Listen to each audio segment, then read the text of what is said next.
Hello everyone, welcome back to the another lecture. So my name is Ashish and in this lecture we will solve a numerical problem. Okay, that is a case study problem we will solve on gate drive design problem. Okay, so in the last class, in last two classes, what we have seen in the first class, we have seen what is the basics of gate driver, what is the use of gate driver, how to use it and all, right? In the next lecture, we have seen the design of gate driver, how to design the gate driver, what are the important parts of the gate driver and all, right? Now, in this lecture, we will see if we have any particular device under test, okay, and we have to design the gate driver for that device, then how we can proceed. Okay, we know the circuit, we know what components are required, we need a signal isolator, we need isolated power supply, we need gate resistor, we need a gate driver IC, and we need decoupling capacitor, right? And what is the circuit which we need to for that thing is also we know, right? But now how to choose those things, right? If I wanted to select one component, how I can select, right? That is the thing which we are going to learn. Okay, so let's get started with this lecture. So I have one case study problem for you. So what is that problem? So you can see on your screen that this is a one device, that is a silicon carbide MOSFET we have from Wolfspeed. That is some model number is mentioned here. Okay, if you want to go in detail about this device, you can download the data sheet of this. Okay, so you will come to know much more detailed specification of all the things, right? But now here I am only considering the few important specifications which are we are in interest. Okay, from what data I am going to require if I wanted to design the gate drive. Okay, so what data generally we need? We need the breakdown voltage of the device. Okay, so what is the maximum breakdown voltage the device has? So this device has 1200 volt. Then what is the rated current of the device? That is the 24 ampere. It is mentioned. What is the gate charge? So gate charge is basically related to the gate capacitances. Okay, because we need to charge the capacitance, so that is why the gate charge data is also mentioned. Then turn on gate voltage, so this thing we have already seen at the start of our lecture, okay, in this playlist, that what is why the positive turn on voltage is required, why the negative turn off voltage is required. All these things we have seen. Okay, so this thing you know. So negative, why the negative turn off gate voltage is required? That is because this is required for our wide band gap devices. So this is a wide band gap device, that is why this data is also mentioned. Then what is the internal gate resistance? That is also given for the device. Then regarding to the on dV by dt on and dV by dt off, that is these things are also mentioned, like estimated dV by dt on, fall time, rise time. So these things are mentioned. So you just note it down in your copy, this data, and with this data, how to design the gate driver, that we will going to see now. Okay, so now let's get started with the solution. So first thing, you should know this circuit. Okay, so you just draw this circuit, because this circuit we should know. This circuit should be in our mind that, okay, if I wanted to design the gate drive, so this is the circuit. So what things I am going to require? I need the isolated power supply. Okay, I need the signal isolator, then I need my gate drive IC, then I need my gate resistance, and then I need my two decoupling capacitors. Okay, so the things are mentioned down here. So these things are important for me, right? So this is the circuit which we have discussed in our previous class also. Now I am showing you here. Now we will design one by one. So how to design and what are the criteria also to design this thing, we have seen in the last class in the theory part. Now we will through the numerical we will learn. So let's get started with the signal isolator. So I have told you that first criteria, okay, so isolated voltage of the device, that is galvanic isolation provided by the signal isolator, should be greater than the breakdown voltage device under test. Okay, so what is the breakdown voltage device under test? Is 1200 volt, which is mentioned in the data sheet, right? So I should use the signal isolator which is having the breakdown voltage, which is having the galvanic isolation voltage capability greater than 1200 volts. Okay, so in this way I am going to select. So this is the first thing I will look if I wanted to select. What is the second thing I am going to look for? Determine the required common mode transient immunity. What is common mode transient immunity? We have seen in the last class, and which is basically based on the dV by dt. So how I can select? So dV by dt on time off time we have given in the data sheet. We have in data sheet. Now I will select the CMTI should be greater than maximum among dV by dt on comma dV by dt off. So whichever is a maximum I will consider that, and a bit of higher value than this I am going to select. So these are the two important criteria which I am going to look. First is the V isolated voltage. So I need determine the required galvanic isolation for my signal isolator, which should be greater than the breakdown voltage device under test. Then second thing, I will look for the common mode transient immunity. That signal isolator should provide the common mode transient immunity greater than maximum among dV by dt on comma dV by dt off. So this thing I will look for. Then third thing, I am assuming here that if I am have the device, I know in which particular application I am going to use it, right? So assuming that suitable switching frequency of the device. Okay, I wanted to operate my converter in 65 kilohertz, 100 kilohertz, 500 kilohertz, whenever which application you are using. So take that switching frequency, and based on that you should calculate some allowable propagation delay. Okay, allowable propagation delay. So it should be less than 1% of the switching 1% of the time period, that is 1 by switching period. So I am looking for the signal isolator which is having at least this much of delay or some less delay than this. That is also okay for me. Okay, so TPSI I will look like this. Okay, so these are the thing I am going to look when I am going to select my device. Okay, so this thing you know. So based on that, what I have done, based on that I have selected one model, that is a Texas Instrument ISO 7841X model I have selected, which is having the breakdown voltage of 2121 VDC, and basically current CMTI is greater than 100 volt per nanosecond, and its maximum propagation delay it is for 100 megahertz, it is less than 16 nanosecond. So this is how you can select the device. Okay, so what we have done, we have the data available for my device. Based on that I have calculated the values for signal isolator, and from the signal isolator I have chosen which part. I have my specification, what a signal isolator specification I require, and based on that I will go in Google and search for the my required signal isolator. So I have found out this. So this is a best one. Okay, and which is fulfilling my requirement. So this is the first thing which we have done. Okay, so I hope so you understood how to find out the signal isolator for our gate drive. Now we will go in the second part. Second part is the isolated power supply. So I have told you how to determine the isolated power supply. What are the two important criteria for selection of the isolated power supply, right? So we have already seen. So how to determine? First thing is determine the required galvanic isolation capability VISO based on the device under turn breakdown. So this should also be isolated power supply voltage capability should be greater than my breakdown voltage device under test. Okay, so my breakdown voltage device under test is 1200 volt. So I will find out the isolated power supply which having the capability greater than the 1200 volts. Okay.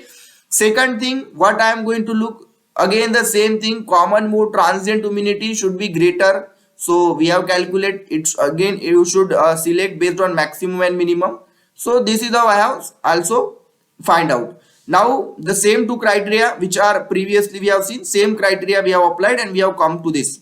Now as mentioned earlier in the most data sheet for isolated power supply, input and output capacitor instead of CMTI. This point I have already mentioned with you. So they will provide you the input or output capacitance value in nanofarad range. So how the lower the input capacitance value, greater the CMTI. This point I have discussed with you in the last class. Same theory is written down here. So how to select isolated power supply, you know now. Based on these two criteria we can select easily, right? Now we'll move forward. So now step number 3 is determine the output voltage based on the required driving voltage of the device under test. So now I should know what is the driving voltage. So I know the VCC and VE for my device, right? So based on that VCC and VE, I know that this device should be. Also note that the output voltage of the isolated power supply usually not the same as the required driving voltage device under test. Okay, so it should not be same as the device under test. The additional non-isolated voltage regulator has to be introduced. Okay, so I know what is my VCC and what is my VE, right? So I will choose a isolated power supply which is having some greater value than this. Okay, I am, what is its isolated voltage level? We have seen it should be greater than my breakdown voltage device under test. It should CMTI should be higher than maximum on dV by dt on or dV by dt of. Then third criteria is its VCC and VE should be bit of more than the required we have. Then you should go further determine the output power requirement based. Okay, so we know output power, what is the output power that isolated power supply should supply, right? So how I will come to know? I have to find out the losses in all the thing which I are going to use. My isolated isolator, my gate, my gate driver IC, my PSW. So I need to know what is the losses in this. These numbers are just mentioned here. You just don't go with the numbers as of now. Okay, so we just know that how much losses it may come, and we will find out that okay, what is the requirement of my output power, and I will choose my isolated power supply which will give higher output than this, because I will not go cut to cut. Okay, I will need some higher values. So only this thing you should know. Okay, so for isolated power supply, I guess you know what the things I have told you right now. Find out the breakdown voltage greater than the device under test. Second thing is my what? Uh, Second thing is my common mode transient luminosity. Third, my VCC and VE should be higher, and fourth is my power level criteria. Okay, so these four things are important to us. Okay, so based on these four things, I will select a isolated power supply for me. Okay, I hope so you understood this part. Now we will move forward. So now based on that, I have selected one isolated power supply from basically Murta power solution. So it's having the power rating of 1 watt and 5.2 kilowatt as my isolated voltage. Then its input output capacitance is also mentioned 3 picofarad. So it is a lower, so it is generally have the higher common mode transient immunity. And what is the output voltage of this 24 volts slash 5 volts? So this is the thing which is I am looking for in my device. So this isolated power supply is okay for me to use in my gate drive. Okay, so we have solved for the two parts. First is our isolated, first one is our how to give the galvanic isolation. Okay, that thing we have seen. Second is the isolated power supply. Now we will move forward. So I hope so you understood that how we are proceeding with one by one. Okay, now going forward, we need to select the gate drive. Okay, so how to select the gate drive? So first thing, when we are going for selection of gate drive is determine the operating voltage range. Based on operating voltage range, we will determine based on VCC minus VE. This point we have covered in our theory. So what is my operating range here? 25 volt, because I know my VCC and VE. So if I know my VCC and VE, I can easily calculate my basically operating voltage range. Okay, so this is 25 volt. Then second thing we have seen that we need to go for the current. Okay, so then we will find out the determine the current peak source or sink driving current. So this thing also we can easily calculate. How to calculate? VCC minus VE divided by RG, and RG is given in the data sheet at the start. You have seen, maybe you have noted down the data, so you know. So 5.4 ampere. So I will look for the gate drive IC which is having the operating voltage range of up to 25 volt, or maybe even if it is greater than this, that is also fine for me. And my current capability should be 5.4 ampere. Okay, so if we have the data sheet for the, if we have the some gate drive which is fulfilling these two criteria, that is also fine for me. But few more criteria are there which we are also going to look. So assuming the switching frequency based on the potential application, so switching frequency again I am considering 100 kilohertz, so I will look for some propagation delay as well. So 100 nanosecond propagation delay or less than this, that is also fine for me. Okay, so this is how we will calculate, okay, and determine the acceptable pull up and pull down resistance based on the desired gate resistance or internal gate resistance. So this thing, even if you are not looking for, that is also fine, but these three criteria we should look for when we go for the gate driver, okay, gate drive design. Okay, so generally this pull off resistance, that is not an issue, we will just consider the RG. So that is also, if we are taking nearby value to RG, that is also okay for us, okay, while selecting the gate drive IC for our device. So I hope so up to this particular point everything is clear to you. Okay, so gate drive, how to select, you know now. Okay, so look for this voltage and current and some propagation delay, so that is give us our required gate drive. Now this is the summary. Okay, so I have selected something which is having the peak current of 9 ampere and basically everything 25 volt, propagation delay of 14 nanosecond, which is going to fulfill my criteria. Those kind of device I am going to select. Okay, this is a IXYX IXDN underscore 609. If you want to see the data sheet of this, you can just download the data sheet of this. You will come to know in detailed specification. Okay, but some important specification I am showing here, which is I am going to look for when I am going to select gate drive IC for my gate drive. Okay, now we will move forward. Now gate resistance is also very important. So gate resistance we will select based on a power loss. Okay, so how to select, that is very important. So how you are going to select this, you know, power is equals to the V equal to I. Okay, so power is equal to V into I. So you have your assume some power loss. Okay, even if you are not calculating, assume some power loss of here 123 or 150 milliwatt power loss you just consider. Okay, 150 milliwatt power loss you consider, and what is your operating voltage range for this device you should know. Okay, what is the operating range for your device you should know. Then by doing V equal to I, and next we can say V square by R. Okay, so V square by R. So from this I can easily calculate my gate resistance value. Okay, I have my power, I am assuming this thing we will generally do by some assumption, or if you do a very good calculation and calculate the power loss in the circuit. Okay, or basically gate resistance, we will assume some power loss, or if you calculate, that is also fine. Based on that we will calculate the R, and we know the operating voltage level of our circuit. Okay, and from this we can calculate the value of the gate resistance. I hope so this thing also you understood how to do this.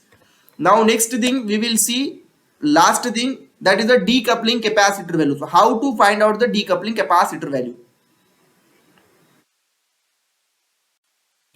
So for calculating the decoupling capacitor value, what we will do first, what are the steps? We know this formula, we have seen this formula in our previous class, right? So first thing you should, before going for that, we should do what? Determine the voltage rating of the decoupling capacitor. So we have to find out the voltage rating of the decoupling capacitor. How to find out? My VC1 should be greater than VCC. Okay, and I know my VCC, and my VC2 it should be greater than VEE. Okay, so 5 volt. So this thing you should consider first when you go for selection. These two criteria should be fulfilled. Then second thing, what value of capacitor we should look for. So we will determine it based on, we will consider here KVCC and KVE as 1%. So I have told you in the last class, these are the constant which we generally considered as 1% to 5%. So I am considering it as a 1%. So now, so C1 calculations, how to calculate the C1? So QG divided by delta VCC. So QG divided by KVCC into the VCC. So I know my QG, total gate charge, that is available for in the data sheet. Again KVCC 1% I have considered, and I know my VCC and VEE. Okay, so based on that I will find out my decoupling capacitor value, and then once value I have with this particular criteria, I will go and find out required capacitance for my circuit, and this will complete my entire circuit. Okay, so we have this is the summary, which basically these are the two capacitor TDK corporations, two capacitance I have selected for my, these both are the ceramic capacitances. So just what value I am going, I will consider some big value than this, okay, some higher value than this. So it is 0.25, so I am considering 0.47 here, and it is 0.98, so I will consider basically 1.2 to 1.5 microfarad capacitor. Okay, so this is how, and along with this I will look for its voltage level. Okay, so how much voltage level it is applicable. So this is how we will select the decoupling capacitor. So hope so up till this part you have understood everything, how to go in selection of one by one each and every component, right? Now in a summary with what we have learned in last three classes over about the overall gate driver. Okay, so a good gate drive can base serve power devices under the static state, dynamic, transient and fault condition. Okay, so in any condition my gate drive should work. It is noted that although gate drive illustrate in this chapter is for the dynamic device characterization, its basic theory and design consideration can be utilized for the gate drive design in actual wideband gap device in power converter. Okay, so basic theory what we have learned, how to design gate drive and all, what are the functions. So this thing we can take it. Usually a gate drive consists of 5 components, which with the key selection consideration summarized next. So we have seen all the 5 important components. About the signal isolator, you can read it out what is written down here. So signal isolator first component, then isolated power supply second component, then gate drive IC is my third important component, gate resistance is my fourth important component, and decoupling capacitor is my fifth important component. And we have seen its theory, we have solved a numerical problem, and we come to know that how to design a gate drive circuit for my wide band gap device or any power electronics device. Okay, so with this I will conclude this lecture. So thanks for watching this lecture, and hope so you have understood about the gate drive. In the next class what we are going to do, I will just open one data sheet for you and we will go through the data sheet. Okay, so of the one gate drive, where I will show you that what are the characteristics available in the gate drive, like what protection one gate drive. These are the basic feature, that what basic feature we are expecting, that it should turn on and turn off my device. But there are some additional feature like protection, when voltage level will deep down, then how it will manage and how it will work, everything. How, like, gate driver is very smart thing. Okay, it will detect fault, everything it will do. So we will not go in too much detail, but I will show you that okay, this is how these all the features are available in the gate drive. Okay, if you want to go in much more detail, you can reference use these references. But in next class I will show you in datasheet, and at least we will get some idea from this. Okay, so these are the features. Okay, so some terminologies which are important, we should be keep in your mind, like DSAT protection. What is DSAT protection? What is over voltage protection, under voltage protection? Okay, so this thing we will see in the next class. Okay, so till now, thanks for watching.